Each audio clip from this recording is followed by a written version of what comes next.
Doctor Idris खटक की बाजियाबी के लिए कराची प्रेस क्लब पर एहतजाजी मुजाहरा किया गया। मुजाहरे में असद इकबाल भट्ट समेत सिविल सोसाइटी के नुमाइंदगान ने शिरकत की। उस मौके पर इकबाल भट्ट जान मोहम्मद बुलेदी ने अवामी आवाज से बात करते हुए कहा कि मैं हैरान हूँ कि सियासी पार्टियाँ जो इस मुल्क की बड़ी बड़ी सियासी पार्टियाँ हैं वो इस पे क्यों खामोश हैं।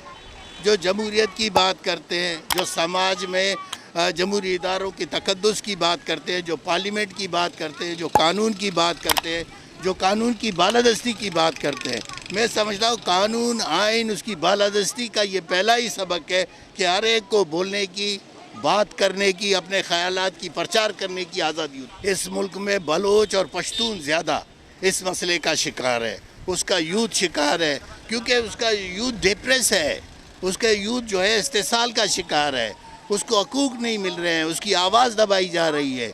तो वो अपने आवाज़ जब उठाता है तो बजाय उसकी आवाज़ को सुने, उसकी बात को सुने, उसके जज्बात को सुने, उसके एहसासात का इदराक करें, उसका ख्याल करें, उसके बरखिलाफ उनको उठा के जेलों में डाला जाता है।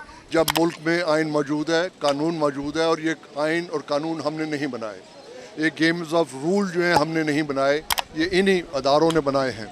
और जब ये ख़ुद अपने बनाए हुए गेम्स ऑफ रूल पर अमल नहीं करेंगे, लोगों को गैर आइनी तौर पर, गैर कानूनी तौर पर उठा के गायब करेंगे, तो इसका बहुत मनफी रद्द-ए-अमल होता है। इदरीस खटक साहब एक बहुत ही नाइस आदमी, पीएचडी एंथ्रोपोलॉजी में पूरी ज़िंदगी उन्होंने रिसर्च करी और पिछले 3-4 साल से तो वो पश्तूनख्वा में मिसिंग पर्सनस के लिए भरपूर आवाज़ उठा रहे थे।